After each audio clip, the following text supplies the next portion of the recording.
Merhaba arkadaşlar, Natural and Travel kanalına tekrardan hoş geldiniz. Bugün yeni bir geziye çıkıyoruz. Akçaabat ilçesine bağlı Koryana köyündeyiz. Çocukluğu burada geçen Seda arkadaşımız yanımızda.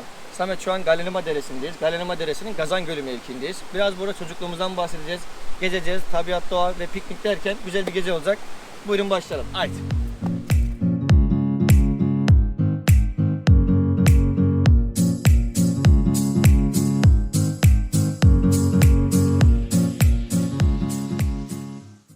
İşte şu an Gazan Gölü'ne doğru iniyoruz.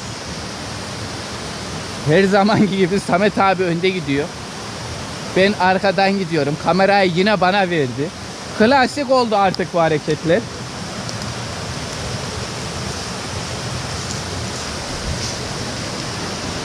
Yollar biraz sıkıntılı olabilir.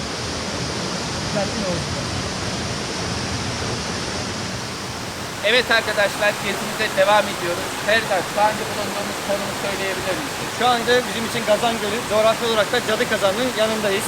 Peki Serdar, bu göl, dere devamlı nereye bağlanıyor? Bunun gibi benzer değerlerle beraber birleşip Galenima Deresi oluşturuyor burası ve Akçaabat'tan denize dökülüyor. Daha çok tarım için kullanılıyor civar köylerde. Aslında bizim için önemli bir kaynak burası. Serdar, çocukluğunun burada geçtiğini biliyorum.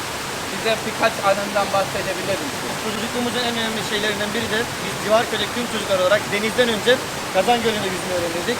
Cesareti, birlik, beraberliği, tüm oyunları buradaydık. Devamında konuşacağız. Şimdiki nesil neden derelerde değil? Şu an sen de çocuklar buraya eskisi gibi neden gelmiyor? Maalesef yeni gençliğimiz hep televizyonda, bilgisayarda, tablette ve telefonlarda. Onlar sokağa çıkıp buraları keşfetmiyorlar ya da aileleri izin vermiyor. Çünkü deremiz çok fazla kirlendi. Bu kirli suya da kimse çocuğunu göndermiyor.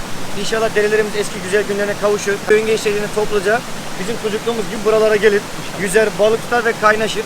Sizlere teşekkür ediyorum böyle bir şey vesile olduğunuz için. İnşallah gerekli yerlere ulaşır ve derelerimiz eski güzel günlerine döner. İşte Serdar, bu derede yüzmek dışında neler yapıyoruz başka? Yüzmenin dışında en çok sevdiğimiz aktivite ise balık tutmaktı. Balık tutmayı ise iki şekilde yapardık. Birincisi tahmin ettiğimiz bir taşı, balıkların yuvasının olduğunu düşündüğümüz taşın etrafını sarardık. Buyurun beraber bir tanesini deneyelim.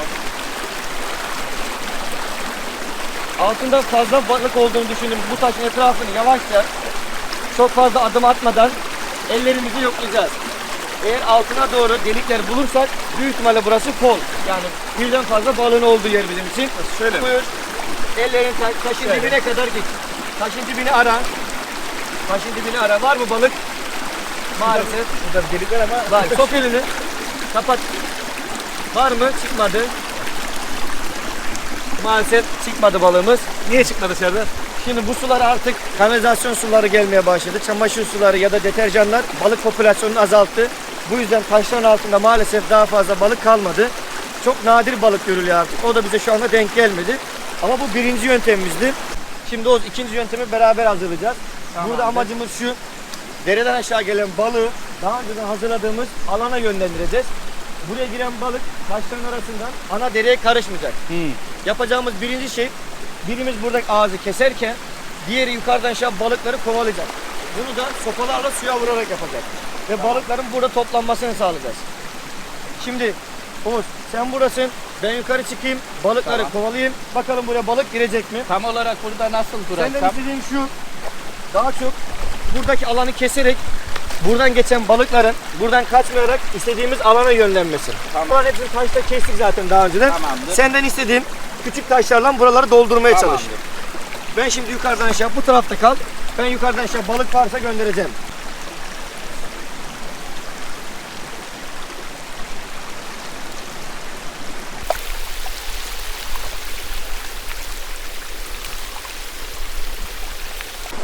Şimdi o daha önceden belirlediğimiz yeri keserken, yani suyun akışını engellerken, ben de bu alandaki olan balıkları oraya yönlendirmeye çalışacağım.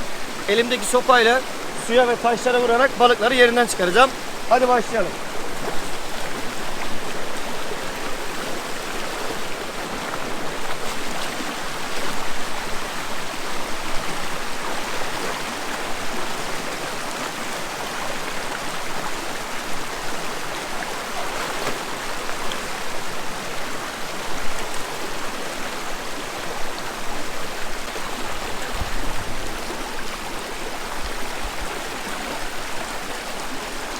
Şimdi buradan yönlendirdiğimizi düşündüğümüz balıkların burada olup olmadığını arayacağız.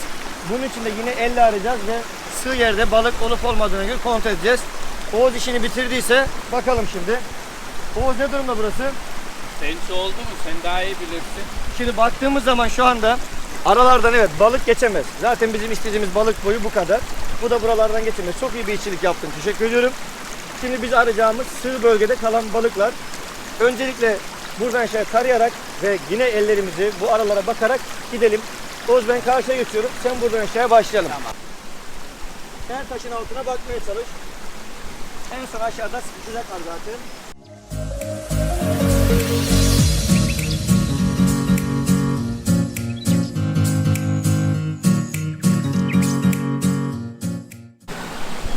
Şimdi o aramayı bitirdik. Balık eğer olsaydı buraya sıkışmış olacaktı. Çünkü buradan çıkamazdı hazırladığımız tuzaktan.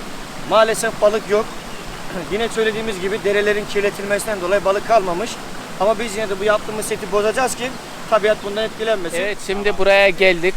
Derenin keyfini çıkartacağız. Şu ileriye de kampımızı kurduk. Önceden böyle kamplar kuruyor muydunuz Serdar Şimdi bizim burada? kurduğumuz kamplar tabii böyle modern olmuyordu sandalyelerde. Bizim için gelirken yol boyu kim mısır tarlası varsa kişi başı mısır alırdık. Yani o aldığımız mısırları da közler yerdik. Tabii şu andaki ekonomik durum insanlar hatta mısır dikmiyorlar. Mısır diksek yine alırdık ama bu sefer kendi erzağımızı getirdik. Çevreyi temizleyip gideceğiz. Herkes buraya pikniğe gelebilir. Sonuçta burası hepimizin.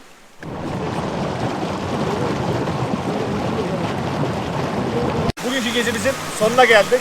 Bugünkü gezide Serdar arkadaşımıza teşekkür ederiz. Mutlu olmak için yaşa, mutlu et, mutlu ol.